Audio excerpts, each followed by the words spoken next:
In the dying winter of 1945, the world was already bleeding. Cities lay in ruins, skies were painted with smoke, and the echo of gunfire was all that remained of civilization. But deep inside the Eastern Front, one last mechanical monster still breathed: the Iron Beast. It wasn't just any tank. It was the pride of German engineering, the Tiger II, known among the soldiers as the King of Beasts. Massive, ruthless, unstoppable, commanded by a man whose name was whispered in both fear and respect. Captain Erwin Stahl, a veteran who had survived battles from Normandy to Stalingrad. He was tired, but not broken. His tank crew, 4 men who had become more like brothers than soldiers, waited in the silence of the snow, their faces pale, their eyes hollow. They knew what was coming. Ahead of them, a Soviet armored column, hundreds of T-34s, advancing like an iron storm. The world outside was white, but death was painted in gray and black. Erwin whispered, "Boys, this is where the beast will make her last roar." The crew tightened their gloves, loaded the 88mm shell, and prepared for one last stand. Every man knew there was no going home. As the rumble of enemy engines grew louder, the ground began to shake. Snow fell from the branches. The Tiger's engine growled a metallic heartbeat of defiance. Boom! The first shot thundered across the valley. A Soviet tank exploded into flames, its turret flying like a toy. For a moment, silence. Then, the storm answered back. Shells screamed across the snowfield, exploding inches away, showering the Iron Beast in dirt and smoke. Inside the tank, the men shouted orders, prayers, memories. The air was thick with sweat and fear, but the Tiger kept firing, precise, powerful, deadly. Every pull of the trigger was a message. We are still here. Captain Erwin looked through his scope, eyes cold as steel. Another tank destroyed. Then another. 5, 10, 15. The field was burning, but the Soviet wave was endless. The Tiger's armor was thick, but not immortal. A shell finally struck the side. The tank rocked violently. One of the crew fell silent. Erwin didn't blink. He just whispered, "For Germany, for my brothers." The beast roared again. As night began to fall, the battlefield turned into a sea of fire. The Tiger II stood alone, wounded, surrounded, yet unbroken. It was no longer a machine. It was a symbol of courage, of madness, of men who refused to surrender. This was not just a tank battle. It was the last breath of an empire, and the final stand of the Iron Beast. The snow kept falling, quietly, endlessly. It was as if the heavens were trying to cover the scars of the earth. Inside the Iron Beast, the air was heavy, not just with smoke, but with silence. Gunner Hans pressed his trembling hands on the steel wall. His best friend, Otto, lay motionless beside him. A single shell had taken his life, but not his courage. Captain Erwin didn't speak. He simply stared ahead, eyes fixed on the horizon, where the next wave of Soviet tanks was forming. His lips moved slightly, whispering a prayer, not for victory, but for meaning. He remembered his home, a small village near Munich. He remembered his mother's voice, the smell of bread, the laughter of his little sister. Those memories were warmer than the steel around him. Outside, the ground trembled again. Dozens of Soviet tanks were moving in formation, their silhouettes dark against the white world. The Tiger II, covered in scars, stood waiting alone, like a wounded lion. Erwin shouted, "Reload! Aim for the lead tank! Make every shot count!" Boom! Another T-34 burst into flames. Boom! A second one vanished in smoke. But the enemy didn't stop. For every tank destroyed, 2 more appeared. The Soviet commander ordered a full charge. Tanks roared forward. Infantry followed. The valley echoed with chaos. Inside the Iron Beast, the crew worked like a machine. Shells in. Fire, reload. Fire again. The gun barrel was glowing red hot. The smell of oil and fear filled the cabin. Hans shouted, "We can't hold them much longer, Captain." Erwin's eyes hardened. "Then we make them remember us forever." The next shell hit their left track. The Tiger shook violently and ground to a halt. They were immobile now, but Erwin didn't panic. He ordered, "Rotate the turret, keep firing." The Tiger turned, its massive gun sweeping across the battlefield. delivering blow after blow. Every shot was vengeance. Every explosion was a heartbeat of defiance. From the outside, it looked impossible.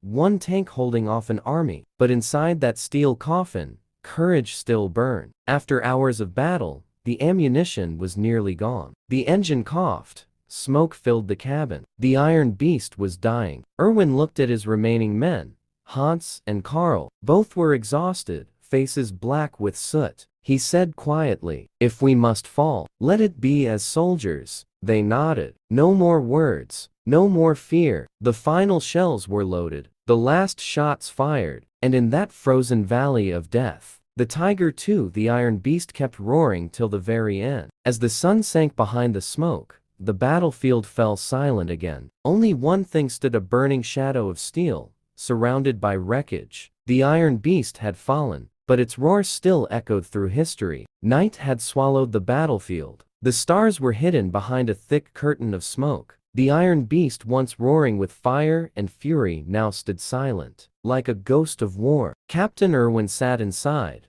his breath visible in the freezing air. The engine had stopped. The fuel was gone. The last round had already been fired. Outside, the snow glowed faintly from the burning wrecks of enemy tanks. Dozens of destroyed machines lay scattered across the valley, twisted metal monuments to the madness of man. Inside the Tiger, Hans leaned back against the steel wall, bleeding but smiling. He whispered, "We stopped them, didn't we?" Erwin replied softly, "For now, yes, we did." For a moment, silence. Then distant rumbling. More Soviet tanks were coming. The Iron Beast had become a beacon. Every enemy wanted to finish it. Erwin knew what that meant. He looked at his two remaining men, brothers in arms who had given everything. He said quietly, "We have nothing left, but we still have a choice." Hans frowned. "What choice, Captain?" Erwin looked at the engine panel, then at the map of their location. "If they take this tank,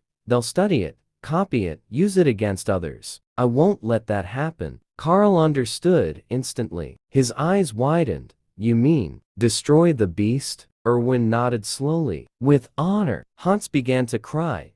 Not out of fear, but love. The tank was their home, their shield, their world. Destroying it felt like killing a friend. Erwin placed his hand on the cold metal wall and whispered, "You've served us well, old girl. You've done more than anyone could ask." He pulled a small silver cross from his pocket, his sister's gift, and placed it on the dashboard. Then he gave the final order, "Set the charges." As they prepared, the sounds of enemy tanks grew louder. The ground shook again. But this time, the Tiger didn't move. It waited, calm, proud, undefeated. Hans lit the fuse, his hand steady. He looked at Erwin and smiled weakly. "See you on the other side, Captain." Erwin returned the smile. "In a better world, Hans." The explosion tore through the valley, a flash brighter than the moon. For a moment, the night turned to day, then silence. When the smoke cleared, nothing was left but twisted steel and snow. The Iron Beast was gone, but its story, the story of courage, sacrifice, and defiance, had already been written in fire. Later, when Soviet soldiers reached the wreckage, they found melted armor and ashes. One of them whispered, "Whoever fought here, they were not ordinary men." The last stand of the Iron Beast had ended, but its legend would travel far beyond the battlefield, across countries, across generations. A reminder that sometimes, even machines can have souls.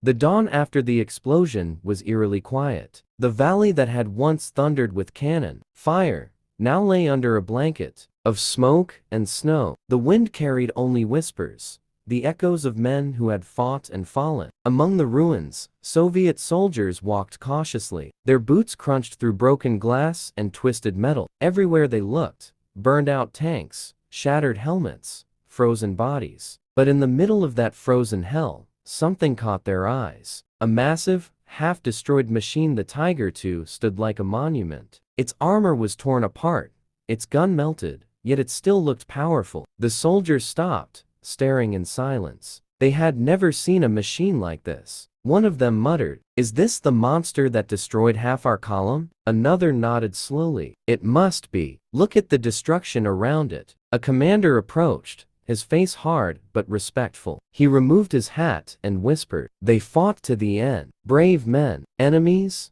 but brave." He noticed a small silver cross melted into the dashboard inside the wreckage. It shone faintly in the morning light, a symbol of faith amidst chaos. The commander picked it up carefully. "Whoever left this," he said softly, "wasn't fighting for hate. He was fighting for honor." His words hung in the air like prayer. Even the young soldiers, hardened by months of war, fell silent. One by one, they began to collect the fallen bodies nearby, German and Soviet alike, and laid them side by side in the snow. There were no flags, no anthems, just silence and respect. For the first time, enemies stood together, united not by ideology, but by loss. The commander ordered a simple wooden cross to be built beside the wreck of the Tiger II. He placed the silver pendant at its base and saluted. "May they all rest," he said quietly. Then he walked away. Snow began to fall again, gently covering the wreckage, as if nature itself wanted to hide the scars of man's madness. Years later, long after the war had ended, villagers returned to that valley. They found the remains of the Iron Beast still buried under layers of snow and time. Rust had eaten its armor, but not its legend. An old man, who had once been a boy during the war, touched the cold metal and whispered, "My father told me about you, the Iron Beast that refused to die." The wind blew softly, and for a brief moment, it sounded like the distant roar of a tank engine, as if the Iron Beast still lived somewhere in the memory of the world. The story spread through letters, through books,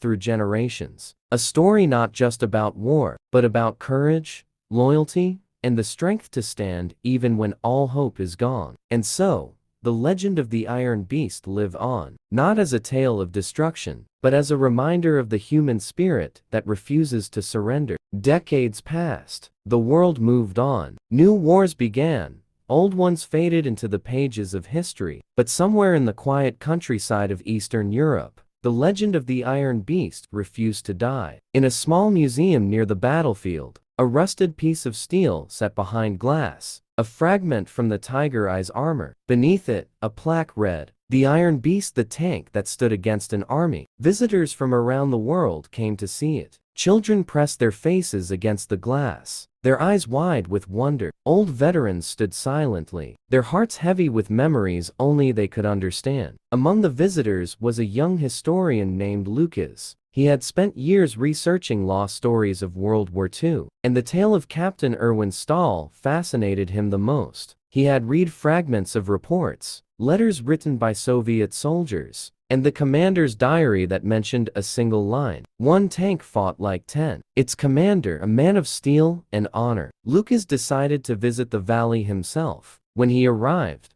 the place was still and quiet, covered in snow, just like it was in 1945. Only the faint outline of burned metal and a wooden cross remained. He knelt beside it and brushed away the snow. The silver cross was still there, half buried, its surface tarnished but unbroken. Lucas held it in his hand and whispered, "Captain Erwin, your story still lives." He could almost imagine the roar of engines, the thunder of shells, the courage of men who refused to surrender. He closed his eyes, and for a moment, he saw them. Erwin, Hans, Karl, inside the Iron Beast, ready for their final stand. The snow fell quietly again, and Lucas realized something profound. War may destroy cities, but stories like this rebuild the soul of humanity. When he returned to the museum, he began writing a book, The Last Stand of the Iron Beast. It wasn't just about tanks or battles, but about brotherhood, sacrifice, and the spirit that survives even in death. When the book was published, it became a symbol of remembrance. People from across the world came to honor the war, but the courage of those who fought in it. On the anniversary of the battle, Lucas returned once more to the valley. He placed flowers beside the old wooden cross and looked toward the horizon. The wind whispered through the trees, carrying a faint, distant sound, a low metallic roar, fading into the hills. Lucas smiled and said softly, "Rest easy, Iron Beast. Your roar will never be forgotten." And as the snow continued to fall, the valley of the Iron Beast slept again, in peace, in memory, and in the eternal echo of history. Years later, the legend of the Iron Beast became more than just a story. It became a lesson for generations. Schools began teaching about the Battle of the Frozen Valley, where one tank had stood against an army, not to glorify war, but to remind the world that bravery and sacrifice still mattered. Children would ask their teachers, why didn't they run? Why didn't they surrender? And the teachers would smile gently and say, because sometimes, standing your ground isn't about winning, it's about meaning. Across the ocean, in a quiet corner of Germany, a memorial was built in honor of Captain Erwin Stahl and his crew. The plaque read, to the men who stood when the world was falling apart. Old soldiers came, their uniforms faded, their medals dull with age. Some had fought against Erwin's army, yet they all saluted him. One veteran, his voice trembling, said to the crowd, I was a Soviet gunner in that battle. I saw that Tiger tank. It destroyed my comrades, yes, but it also showed me something I never forgot. Those men didn't fight out of hatred. They fought for each other. The crowd fell silent. No one spoke, because in that moment, everyone understood that war is not about nations or borders, but about people, about choices made in the darkest of times. Lucas, now an old man, stood at the memorial. In his hand, he still carried the same silver cross he had found decades earlier. He placed it beneath the statue of the Iron Beast, the metal gleaming softly in the afternoon light. He whispered, rest now, Captain Erwin, you're home. As he turned to leave, he noticed a young boy standing near the statue, eyes wide with curiosity. The boy asked softly, was the Iron Beast real? Lucas smiled, as real as courage itself. The boy nodded, and for a brief moment, it was as if the echo of tank treads rumbled softly beneath their feet, a reminder that history never truly dies. As the sun dipped below the hills, casting a golden glow over the memorial, the inscription beneath the statue became visible once more. Machines may rust, but the spirit that drives them lives forever. The Iron Beast, once a symbol of war, had now become a symbol of peace, courage, and remembrance. Its story was no longer about destruction, but about how, even in the darkest hour, humanity can shine brighter than steel. And somewhere in the wind, faint but clear, the voice of Captain Erwin seemed to whisper, brothers, hold your ground. Then, silence, peace, and the eternal sleep of the Iron Beast, whose roar would forever echo in the heart of mankind.